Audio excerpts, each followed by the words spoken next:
Don Jaime Dunn, bienvenido a Sucre. Gracias por darse un tiempito para hablar con nosotros aquí en el Periodismo de Cuenta. Bienvenido. Gracias, estimado Iván. Para mí un gusto estar aquí. Sucre, no solo la capital de la República de Bolivia, sino también cuna de la libertad. 25 de mayo de 1809. Don Jaime Dunn, para hablar de economía, bueno, sintonicemos un poco lo de la gente. La gente dice, esto va a mejorar, va a empeorar, va a seguir igual. El año pasado, en esta misma fecha, comprábamos el dólar a 7 bolivianos, ¿no? Como máximo. Hacíamos nuestras transacciones, nuestros cambios cuando queríamos comprar algo, un vehículo, una motocicleta, lo que sea. 7 bolivianos. Hoy día, 11 bolivianos y algo más. ¿Qué pasa con la economía? ¿Va a mejorar? ¿Va a empeorar esto? Mira, si no se hace nada, se deja las cosas como están, estimado Iván, todo apunta de que esto va a empeorar. Porque, a ver, yo lo pongo de la siguiente manera. Mucha gente dice que hay mucha incertidumbre en la economía, pero en realidad no hay incertidumbre. Hay mucha certidumbre de que estamos yendo al abismo, al camino, que estamos en el camino equivocado. A ver, si tú estás manejando un automóvil a 120 por hora hacia un precipicio durante la noche, hay mucha certidumbre de lo que va a pasar. Capaz porque es oscuro no sabes cuándo va a pasar. Entonces, lamentablemente, la certidumbre que tenemos sobre la economía boliviana es que la economía está muy mal encaminada y hay que tomar acción. No se puede esperar ya mucho tiempo. Estamos en una situación ya de una emergencia. Ya ese algo, ¿qué tiene que ser? Porque algo tenemos que hacer, porque al mismo ritmo, a 120 kilómetros por hora, rumbo al abismo en la noche, nos vamos a ir a pique, ¿no? Así es. Entonces, todos sabemos lo que va a pasar si no se hace algo y, por supuesto, para poder tener una solución inmediata al problema o por lo menos desviar el rumbo, ¿no es cierto? Necesitamos atacar a la raíz del problema. Lo que pasa es que en Bolivia, por las mismas autoridades, el mismo presidente de la República de Bolivia es un presidente que hace meses, cuando ha hecho una presentación de la situación económica, ha hecho un diagnóstico de la economía y lamentablemente ha hecho un pésimo diagnóstico, un mal diagnóstico. Lo único bueno que ha habido de esa presentación ha sido su hermosa pantalla electrónica, que me ha encantado un montón, yo quisiera tener una de esas. Pero aparte de eso, ha sido un diagnóstico equivocado. ¿Por qué? Porque el presidente mismo, en sus palabras, dice el problema de la economía es la falta de dólares, la falta de combustibles. No, esas son las consecuencias del problema. Entonces, si partes con un mal diagnóstico, obviamente vas a tener la receta equivocada. Y como él ha partido de un diagnóstico totalmente equivocado, la receta está totalmente equivocada. Entonces cree que persiguiendo a los librecambistas, metiéndolos a la cárcel en su momento, persiguiendo a los aceiteros, buscando ahora a través de un artículo 7 del Presupuesto General del Estado ir por la confiscación de propiedad privada, ejerciendo más coacción a la población y por supuesto cree que con los préstamos de la Asamblea se va a solucionar el problema, cuando en realidad nada de eso va a solucionar el problema. Bueno, el año 2016 se menciona como que esto empezó como una leve fiebre y esto fue incrementando y ahora estamos en una delicada y grave enfermedad. Coincide con ello de que el año 2016, cuando estábamos como gas dependientes, ¿no? Con la exportación del gas, ¿coincide con ello o no? Sí, en realidad yo iría un par de años más atrás. 2014. Exactamente. ¿Por qué? Lo que pasa es que en 2014 se da un punto de inflexión en lo que se llama la renta petrolera, que llega a su máximo de un poquito más de 5.000 millones de dólares sobre unas exportaciones de más de 6.000 millones de dólares. Y ahí se da por primera vez una inflexión. Y después de ahí empieza a acelerarse, como tú bien dices, 2015, 2016, y hay una caída muy drástica. Entre el pico 2014 y 2016 hay una caída de casi el 65%. Entonces, una caída dura, obviamente, con las consecuencias que vemos hasta el día de hoy. Y claro, y le da al gobierno la impresión de que eso es momentáneo y eso va a volver a subir. La verdad es que no se ha recuperado nunca más desde entonces. Bueno, hemos tenido varios anuncios, ¿no? Por ejemplo, aquí en Chuquisaca se nos dijo que estábamos viviendo sobre un mar de gas, que había un mar de gas, que eso era realmente importante, ¿no? Y luego de ello ya no hemos encontrado más más gas, ni en Chuquisaca, ni en Tarija, ni en Santa Cruz. En Santa Cruz ha sido el Incahuasi. Se han hecho aventuras aventureras en el norte del departamento de La Paz, porque el tema del gas no es inmediato, ¿no? Por lo tanto, ¿al gas apuntaríamos o no para atraer dólares? Bueno, dos cosas, respondiendo a tu pregunta. Primero, evidentemente nos quedamos sin el gas porque no se hace la exploración suficiente.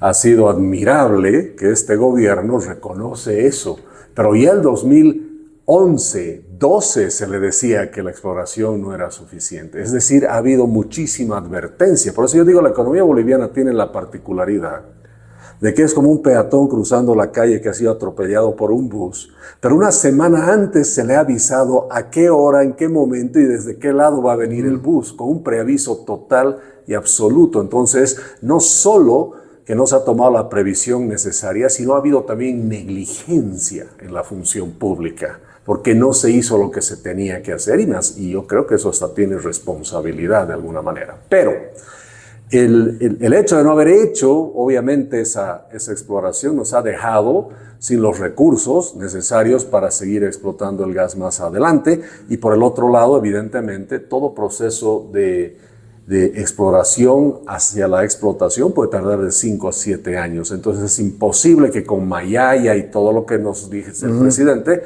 esto se vaya a recuperar. Pero una cosa, Iván, que tiene que quedar claro.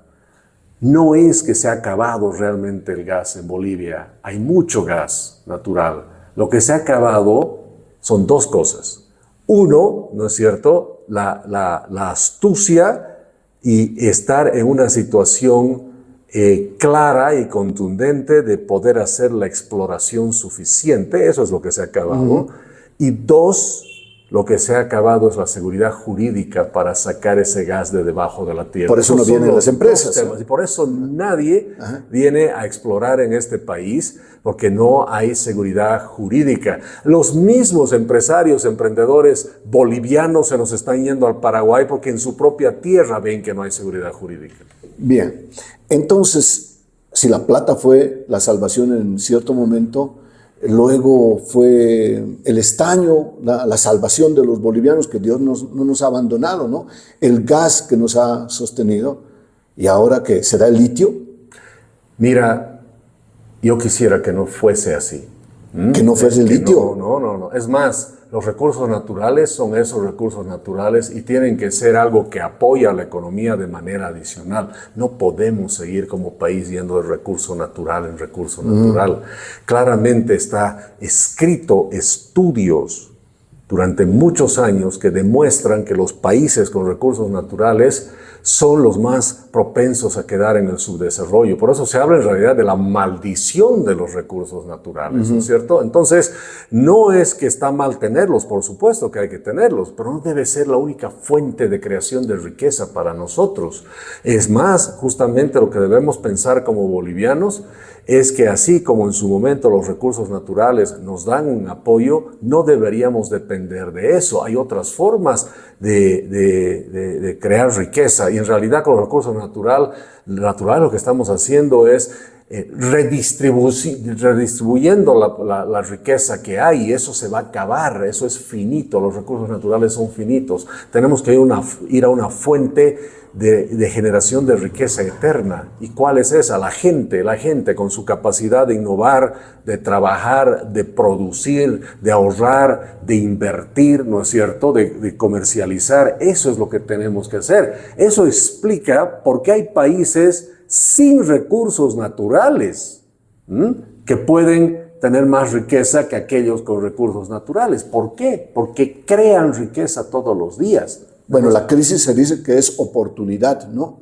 O sea, habría que girar un poquitito la cabeza, decir recursos naturales y fijarnos en los bolivianos, como se fijaron los finlandeses, digamos, ¿no? Y por supuesto, el recurso natural más importante de cualquier país es su gente. Su creatividad, su capacidad de innovar.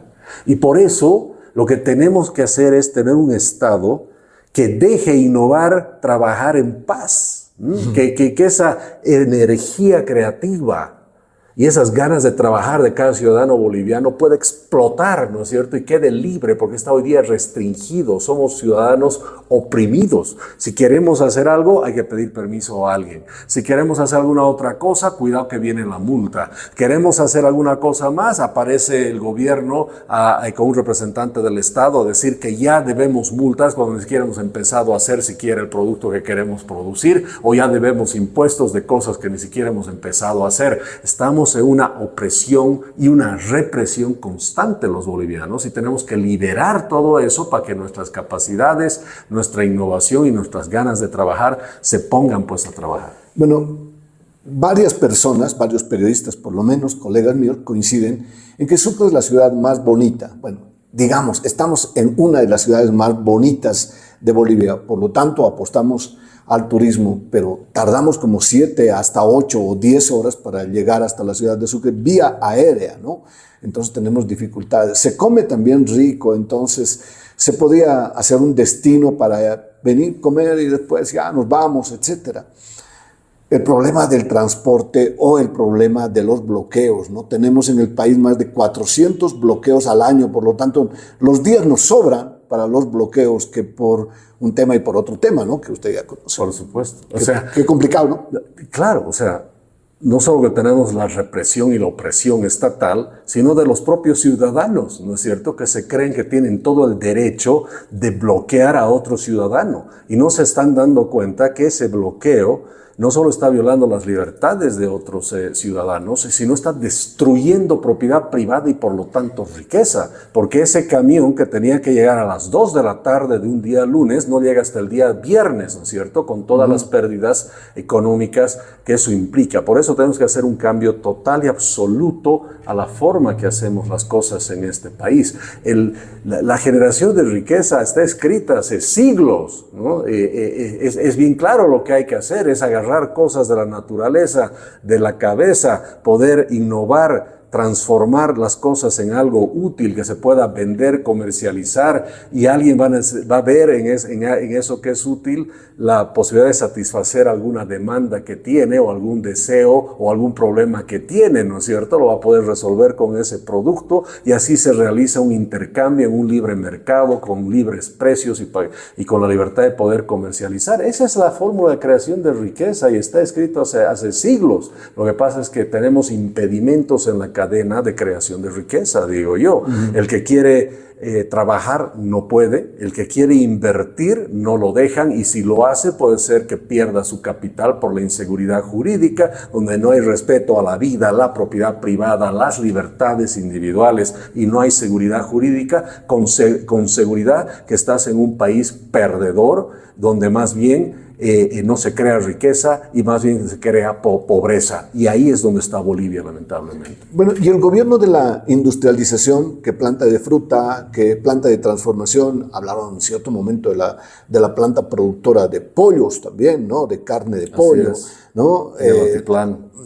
La planta productora de papa, que esto, que el otro, de fruta, en el departamento de Chuquisaca, por lo menos no funciona. ¿Funciona ese modelo? No, obviamente que no. Es el modelo del Estado empresario que cree que lo va a hacer todo porque sus ciudadanos son incapaces. El Estado que trata de crear riqueza es un Estado que siempre va a fallar. Es típico de los estados socialistas que buscan el comunismo, ¿no es cierto?, donde en realidad la actividad privada queda relegada. Y eso es lo que está pasando en Bolivia. Fíjate, en promedio, la inversión privada en Latinoamérica equivale a 17-18% sobre el Producto Interno Bruto. En Bolivia es apenas 6%, es un tercio. Eso significa que la propiedad privada en Bolivia poco a poco está entrando en extinción, ¿no? Porque el Estado se está apoderando de poner las industrias más grandes y, lo peor de todo, hacer competencia al privado. ¿Y con la plata de quién? Del privado que paga impuestos. Entonces tienes en una esquina un emprendedor que arriesga su capital de buena fe, lo arriesga, contrata gente, pone un emprendimiento, paga un impuesto y con ese impuesto viene el gobierno y al frente le pone su competencia. Esa es la cosa más ridícula que hay. Debemos ser los únicos ciudadanos pues, en el mundo que pagamos por nuestra competencia, ¿no es cierto? Y esa competencia es una competencia desleal porque viene obviamente con reglas que son diferentes porque no hay igualdad ante la ley. Para empezar, las empresas públicas pueden hacer cosas que las empresas privadas no pueden hacer. BOA puede tener y tiene créditos al 0.5% de interés anual a 10, 15, 20 años y algunas llegan de las empresas públicas hasta 30 años. ¿Qué empresario privado tiene pues esa posibilidad? Y esa empresa nos está haciendo competencia. Además, ¿qué es eso? 150 nuevas empresas a un costo de casi 7.000, 8.000 millones de bolivianos por una planilla de 400 millones de dólares.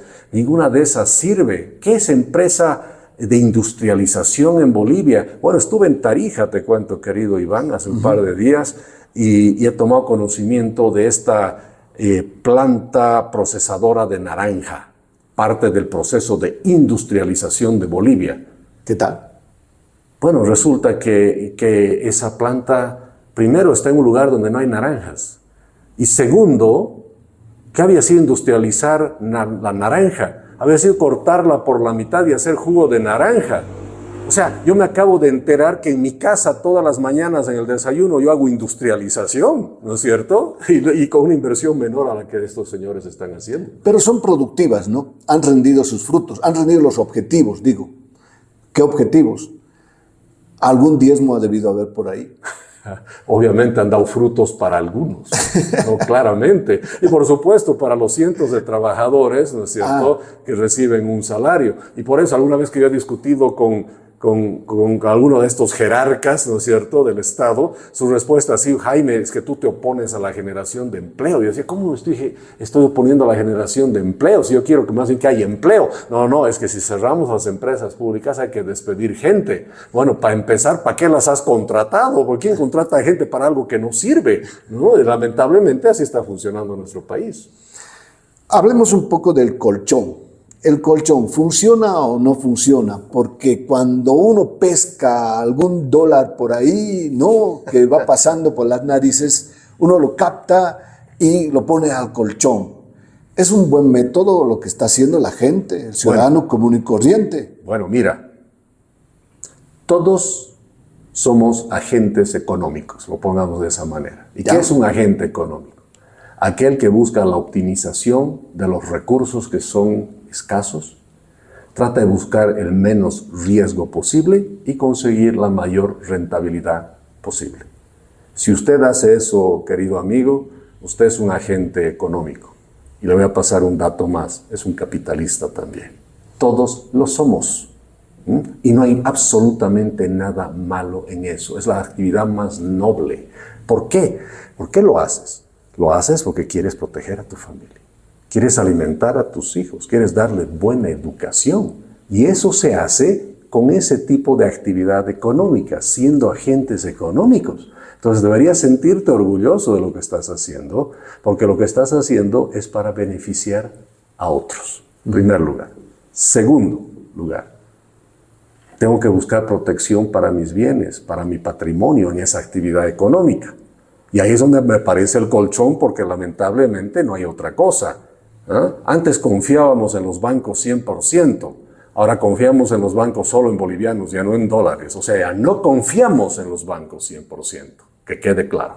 No por culpa de los bancos, sino porque los bancos han entrado en un esquema con el gobierno y los ha obligado el gobierno a hacer algo, ¿no es cierto?, que es un swap de divisas que se llama, por el cual los bancos se han quedado sin nuestros dólares y los dólares los ha absorbido el Banco Central para alimentar el gasto público justamente en esas empresas públicas y otras que no tiene sentido. Pero volvamos otra vez a la pregunta. Lo que estamos haciendo cada uno de los ciudadanos buscando protección patrimonial es proteger el patrimonio que es de nuestras familias, porque queremos trabajar y proteger a nuestras familias. Ahora, usamos el colchón para guardar dólares, porque no hay dónde más guardar. Y primero, ¿por qué buscamos los dólares? Porque los dólares se ha vuelto la mejor forma de proteger patrimonio. Y si no consigues los dólares, tienes que buscar algún activo que esté dolarizado. Una computadora, un celular se cotiza en dólares, Un terrenito. Claro, y podemos subir, dependiendo del ingreso que se tiene, a un terrenito, un departamentito, una casa, ¿no es cierto? Todos esos son activos que nos protegen contra la pérdida del valor adquisitivo de nuestra moneda. Y el gobierno viene y se enoja porque estás haciendo eso. ¿Por qué estás acaparando dólares? La respuesta que hay que darle a ese burócrata es decirle: lo estoy haciendo porque tú has causado el problema y me estoy protegiendo de las actividades económicas, de las pésimas actividades económicas que estás haciendo. Eso es lo que estamos haciendo. Y este es un Estado, un gobierno tan injusto que te causa el problema y después trata de impedir que te protejas del problema que él mismo te ha causado. No puede ser. Pero hay ciudadanos que pueden comprar, ¿no?, un poco de dólares, pero hay los otros que no pueden comprar dólares. ¿Cuál sería la sugerencia desde el llano, no? Porque uno, cuando tenía un aguinaldo, sucedía con la abuelita, ¿no? Tenía el aguinaldo y lo primero que hacía era comprarse un quintal de arroz, un quintal de azúcar, una arroba de fideo, no sé, bueno, hasta donde le alcanzaba, ¿no?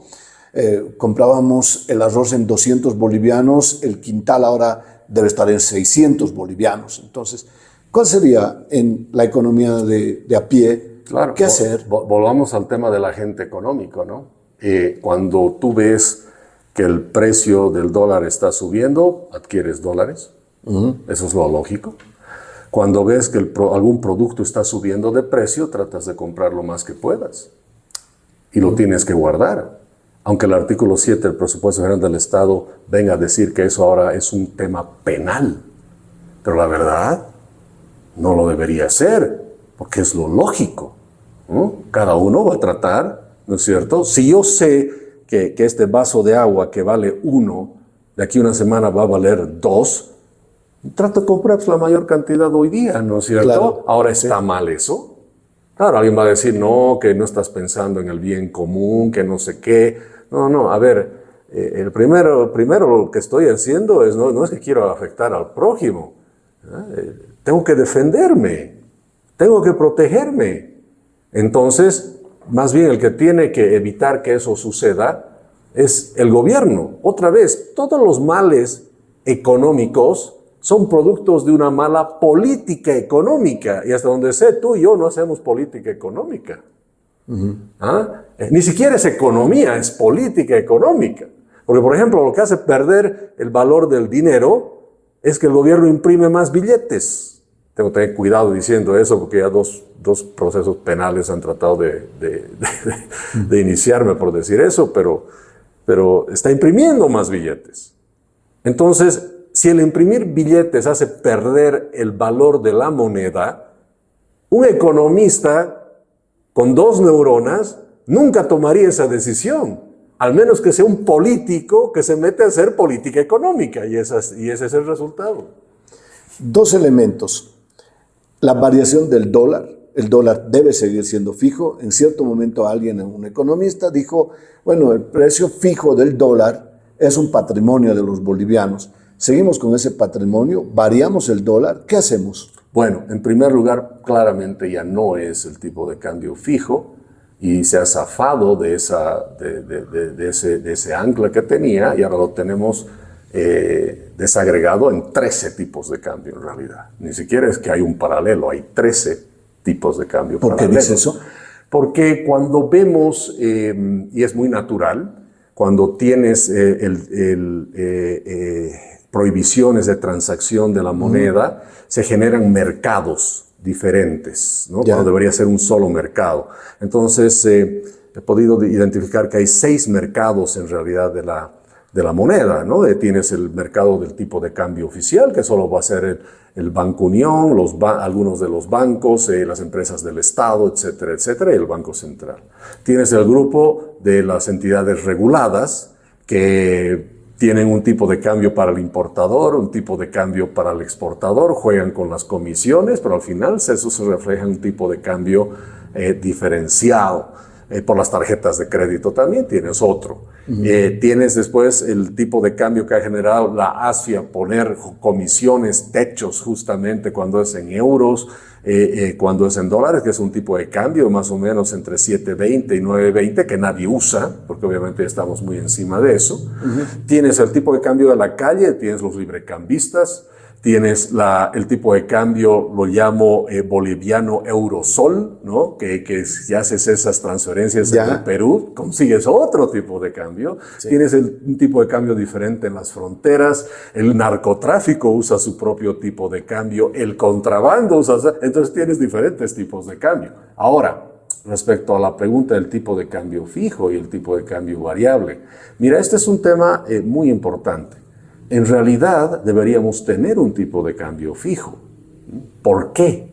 Porque al tener el tipo de cambio fijo, se obliga al Banco Central y al gobierno a ser disciplinados. Es igual que yo diga, peso 75 kilogramos y tengo un cinturón y ese es mi peso fijo y lo mido por cuántos agujeritos tengo en el cinturón.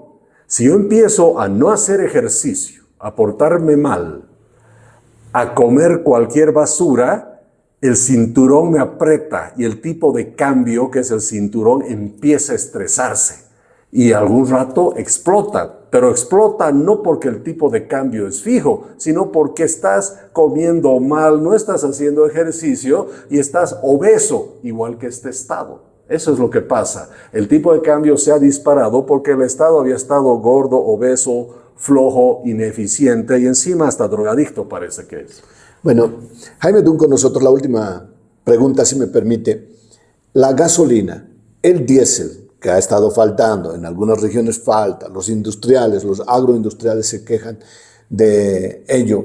¿Variamos? ¿Seguimos con ello? Porque también ahí se está yendo la platita, ¿no? ¿No?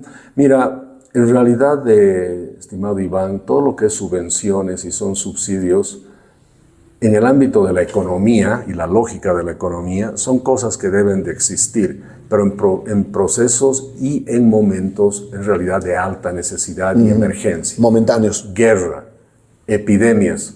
Bueno, durante la pandemia ha habido subsidios y subvenciones a nivel mundial, pero todos esos países que han hecho eso, que han llegado a subsidiar su combustible por la pandemia, ya lo han levantado. Fíjate, el subsidio o la subvención es una ayuda momentánea. Habíamos hablado de la economía atropellada por un bus, digamos, ¿no? O sea, a la economía le pones una muleta. Igual que a una persona le pones una muleta. Pero ¿qué tal si le dejas a la persona la muleta durante 30 años? Ya no puede caminar después solo. Claro. Y por eso dicen, cuidado, no toquen la subvención, se va a caer la economía. Claro, porque ni siquiera le hemos puesto una muleta, le hemos puesto 2 muletas, una en cada pierna, ¿no es cierto? Entonces el Estado, al hacer eso, ha creado un daño severo a la economía y por eso se ve la obligación de tener que mantener artificialmente ese precio. Ahora, por supuesto, tampoco puedes quitar la muleta de golpe. De golpe. Tienes que ver dentro de todos los componentes del gasto público, ¿no es cierto?, cómo vas, cómo avanzas. Pero sí de entrada puedes sacar un 70% más o menos de esa muleta y dejar otro por un periodo de tiempo para más adelante poder resolverlo, ¿no es cierto? Hay ciertos... porque también que quede claro, hay estudios que de manera contundente han demostrado que la clase media alta, en realidad el 60% del combustible subsidiado va a la clase media alta, ni siquiera va a la gente que realmente lo necesita. Entonces eso no puede seguir así. Y por supuesto, si tú levantas el subsidio para esa clase media alta, no deberías tener, ¿no es cierto?, el tipo de dolor o impacto que tendrías si quitas al resto. Entonces, ¿hay que resolverlo? Sí, y hay que hacerlo de una manera inteligente, porque además resulta que en Bolivia, y esta es una de las cosas más tristes, que la energía al estar subsidiada ha generado miles de emprendimientos y de negocios en Bolivia y fábricas e industrias que funcionan no porque su producto es bueno, el que producen, sino porque la energía es barata. O sea, ellos están ganando no por vender su producto o manufacturar su producto, sino porque la energía es barata. Entonces, ¿qué te dice eso? Que esa empresa no debió haber existido en el primer lugar,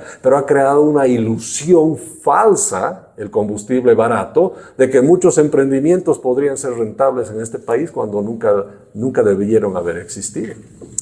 Don Jaime Dun, muchas gracias por darnos estos minutos aquí en el Periodismo de Cuenta y bienvenido otra vez a Sucre. Gracias, Iván, muchísimas gracias y contentísimo de estar en esta hermosa ciudad de Sucre.